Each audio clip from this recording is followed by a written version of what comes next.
Welcome back to Biology Funda, and this is your facilitator Zabi Fatma.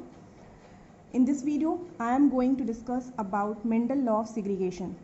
As I already discussed earlier about the postulate of dominance that was given by Mendel. Okay, basically there are three laws, that was law of dominance, law of segregation and law of independent assortment. But out of these three, only law of segregation and law of independent assortment considered as a universal law, and the law of dominance is considered as a postulate of the Mendel. So I have discussed Mendel postulate of dominance. Now in this video we will see Mendel law of segregation. Let's start. If we talk about Mendel law of segregation, the statement is when factors of contrasting characters present together in a heterozygous condition for entire generation, they never contaminate each other. So the first point of the law of segregation is that कि अगर कोई भी factor means allele जब भी किसी character के present होंगे एक साथ, और वो एलील्स हमेशा अगर हेट्रोजाइगस कंडीशन में है, like capital T and small T, तो उस कंडीशन में क्या होगा कि कैपिटल टी जो है वो टॉल को रिप्रेजेंट कर रहा है और जो स्मॉल टी है वो ड्वार्फ को रिप्रेजेंट कर रहा है. तो जब भी वो दोनों एलील्स अगर किसी भी पेरेंट में एक साथ रहते हैं तो वो कभी भी अपने कैरेक्टर को मिक्स नहीं करेंगे, मतलब ब्लेंडिंग वो कभी शो नहीं करेंगे. कैपिटल टी वाला अपना टॉलनेस का जो कैरेक्टर है वो अपने पास रखेगा और जो स्मॉल टी ड्वार्फ को इंडिकेट कर रहा है वो अपना कैरेक्टर अपने पास रखेगा. Okay, so here is written never contaminate with each other. Okay, मतलब वो आपस में कभी भी अपने कैरेक्टर को मिक्स नहीं करेंगे. जो जिस चीज़ को रिप्रेजेंट कर रहा है वो अपना अपने पास रखेगा, वो एक दूसरे के इंडिपेंडेंट होंगे. सो ये स्टेटमेंट है लॉ ऑफ सेग्रीगेशन का. Now the second statement is when gametes form that factors separate or segregate independently and will enter in the gamete and hence always pure. अब सेकेंड स्टेटमेंट जो main statement है law of segregation का, वो ये बोलता है कि जब भी कोई गेमेट बनता है किसी भी पेरेंट का, तो उस गेमेट में जो मेरा एलील्स प्रेजेंट है, दो एलील्स जो हेट्रोजाइगस कंडीशन में है, उसमें कोई भी एक एलील एक गैमेट में जाएगा और दूसरा एलील दूसरे गैमेट में जाएगा. ओके, सो वो आपस में जो है वो इंडिपेंडेंट रहेंगे और वो सिग्रीगेट करेंगे, मतलब एक दूसरे से वो सेपरेट हो जाएंगे जब गैमेट का फॉर्मेशन होने लगेगा. Like see the example here, एक मेल पेरेंट है और एक हमने फीमेल पेरेंट लिया है. मेल पेरेंट का जो एलील है वो कैपिटल टी और स्मॉल टी है, और जो फीमेल पेरेंट का जो रिप्रेजेंट हो रहा है हेट्रोजाइगस टॉल कंडीशन, वो भी कैपिटल टी और स्मॉल टी है. तो ये दोनों तो हेट्रोजाइगस में कंडीशन है. जैसे यहाँ पे बोला गया है लॉ ऑफ सेग्रीगेशन जब भी फॉलो होगा हेट्रोजाइगस कंडीशन में रहेगा एलील्स. ओके, अब क्या हो रहा है कि जब गेमेट का फॉर्मेशन होगा तो एलील का सेपरेशन होगा. ये एलील आपस में जैसे एक साथ है प्रेजेंट है, वो सेपरेट होने लगेंगे और वो सेपरेट होकर के दोनों अलग हो जाएंगे. Like here capital T small T है, जब ये आपस से में अलग हुए सिग्रीगेट किए तो वहाँ पे एक कैपिटल टी बन गया और एक स्मॉल टी बन गया. सेम हियर मेल का जो है गेमेट है, जब बनेगा उसमें भी एलील एक कैपिटल टी हो जाएगा और एक स्मॉल टी हो जाएगा. अब ये एलील सेपरेट तो आपस में एक दूसरे से हो चुके हैं और ये अपना ड्वार्फ का रिप्रेजेंट कर रहा है और ये अपना टॉलनेस को रिप्रेजेंट कर रहा है. दोनों कभी भी अपना कैरेक्टर को मिक्स नहीं करेंगे एक साथ. कैरेक्टर इनका हाइट ही है, लेकिन टॉलनेस और ड्वार्फनेस कभी भी ऐसा नहीं हो कि एक ब्लेंड हो गया और ब्लेंड हो करके वो कुछ नया दिखा रहा है, ऐसा कभी नहीं होगा. ब्लेंडिंग नहीं शो करेगा. Like here never contaminate with each other, कभी भी एक दूसरे के साथ मिक्स नहीं करेंगे. सिग्रीगेशन हो गया. लॉ ऑफ सेग्रीगेशन का मेन यही है कि जो एलील से वो आपस में सेपरेट हो जाएंगे. ठीक है, अब सिग्रीगेट होने के बाद जब गैमेटोजेनेसिस होता है, what is gametogenesis?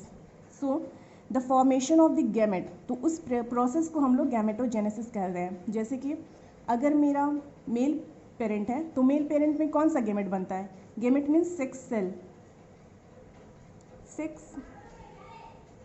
Cell. Okay, तो मेल पेरेंट में गैमेटोजेनेसिस के प्रोसेस में जो गैमेट बनता है वो स्पर्म बनता है.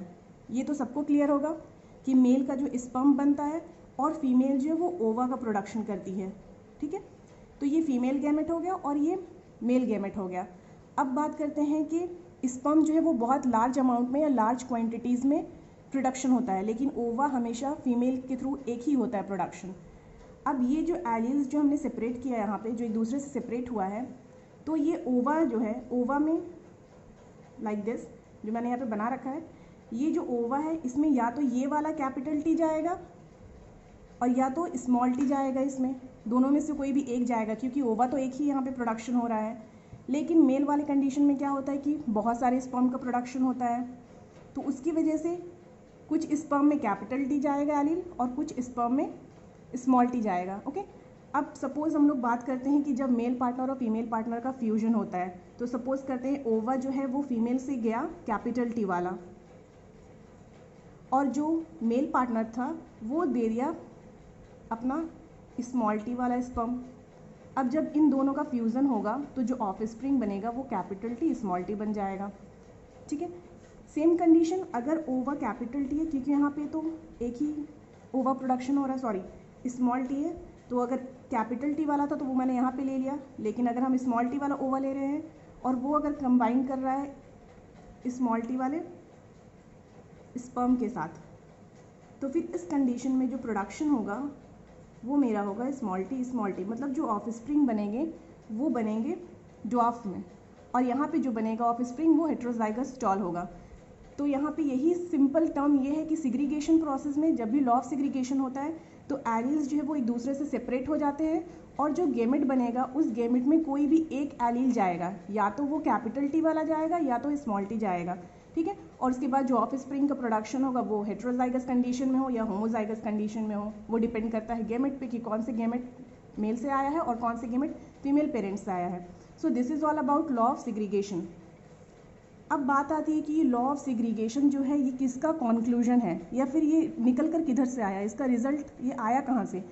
तो जैसे कि हम लोगों ने पॉस्टुलेट ऑफ डोमिनेंस में देखा था कि पॉस्टुलेट ऑफ डोमिनेंस जो था वो मोनोहाइब्रिड क्रॉस के थ्रू निकला था वो रिजल्ट। तो सिमिलरली लॉ ऑफ सिग्रीगेशन के लिए भी एक क्रॉस करवाया गया था जो मेंडल ने करवाया था, जिसमें उन्होंने दो कैरेक्टर्स को लिए थे। जैसे हम लोगों ने मोनोहाइब्रिड क्रॉस में सिंगल कैरेक्टर लिया था, सिर्फ हाइट लिया था, लेकिन जो मेंडल ने दो कैरेक्टर लिए तो वहाँ पे वो डाईहाइब्रिड क्रॉस कहलाया, और उस डाईहाइब्रिड क्रॉस के थ्रू यूनिवर्सल लॉ जो दो मेरे हैं हमारे हैं, एक फर्स्ट लॉ ऑफ सिग्रीगेशन और सेकेंड लॉ जो है लॉ ऑफ इंडिपेंडेंट असॉर्टमेंट, तो ये दोनों लॉज जो है वो हमारा निकल कर आया डाईहाइब्रिड क्रॉस के थ्रू। सो डाईहाइब्रिड क्रॉस हम लोग इसके बाद डील करेंगे, क्योंकि पहले लॉ ऑफ सिग्रीगेशन समझना ज़रूरी था। Now see the next point, each gamete receives only one factor of a pair and segregation is essential during sexual reproduction. Okay, तो सेम जो मैंने समझाया कि जब भी कोई भी गेमेट बनेगा उस गेमेट में कोई भी एक एलील आएगा, जो एलील्स आपस में सेपरेट हुए एक दूसरे से, उसमें से कोई भी एक एलील गेमेट में जाएगा। जैसे अगर यहाँ पे स्पर्म बन रहा है तो इस स्पर्म में या तो ये वाला एलील लेगा या स्पर्म जो है वो स्मॉल टी वाला एलील लेगा, उसके बाद ये फ्यूजन करेगा ओवा के साथ। अच्छा, मेन थिंग ये हमारा है कि लॉ ऑफ सिग्रीगेशन जो है वो इम्पॉर्टेंट जो है वो कहाँ पे दिखता है, तो एसेंशियल ड्यूरिंग सेक्सुअल रिप्रोडक्शन। जब भी सेक्सुअली रिप्रोड्यूस होगा या कोई भी सेक्सुअल ऑर्गेनिजम्स होंगे उसमें ये लॉ ऑफ सिग्रीगेशन ज़रूर दिखेगा। Now see the next point, law of segregation is a conclusion of Mendel dihybrid cross. जैसे कि मैंने अभी एक्सप्लेन कर दिया है कि कहाँ से ये रिजल्ट निकला या कॉन्क्लूजन निकला, तो वो जो रिजल्ट आया था वो हमारा था कॉन्क्लूजन डाईहाइब्रिड क्रॉस का। ओके, मतलब कि डाईहाइब्रिड क्रॉस में दो कैरेक्टर को लेंगे और उसके बाद उसका हम लोग फ्यूज़ करेंगे और देखेंगे कि क्या निकल कर आ रहा है इनहेरिटेंस में, या जो इनहेरिट हो रहा है ऑफ स्प्रिंग में उसमें क्या जा रहा है, तो उसके थ्रू ही ये कॉन्क्लूजन निकला था लॉ ऑफ सिग्रीगेशन का। ये हो गया हमारा लॉ ऑफ सिग्रीगेशन। अब हम लोग देखेंगे डाईहाइब्रिड क्रॉस होता क्या है। Now as I explained about the law of segregation and it was the conclusion of dihybrid cross, Mendel dihybrid cross. Now let's see what is dihybrid cross.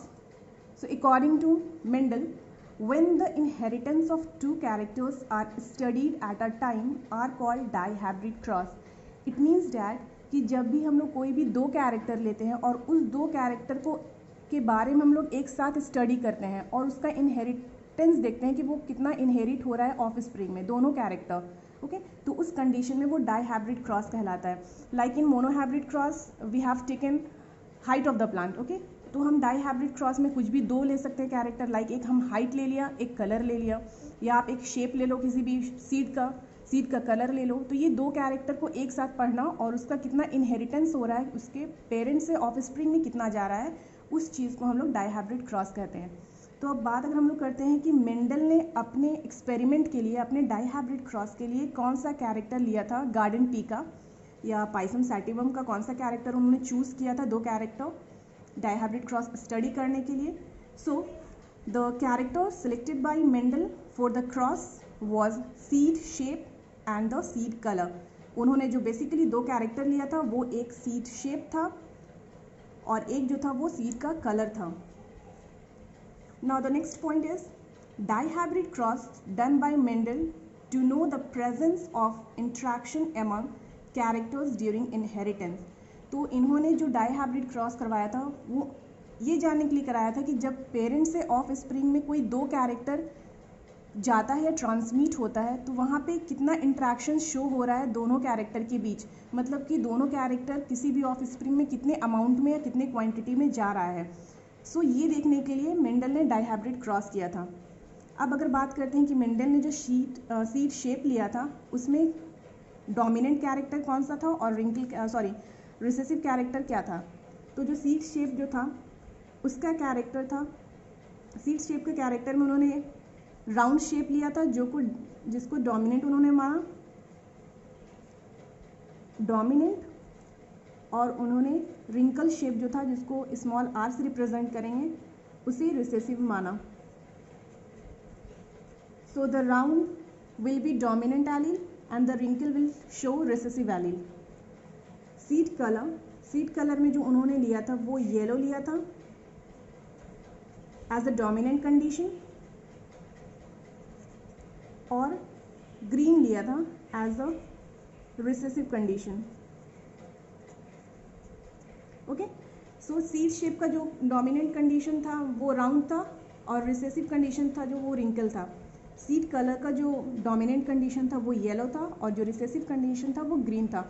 अब alleles की बात करते हैं तो जब हम राउंड शेप को इंडिकेट करेंगे तो कैपिटल आर लेंगे for pure condition, homozygous pure, और होमोजाइगस रिसेसिव कंडीशन में जब रहेगा तो स्मॉल आर लेंगे.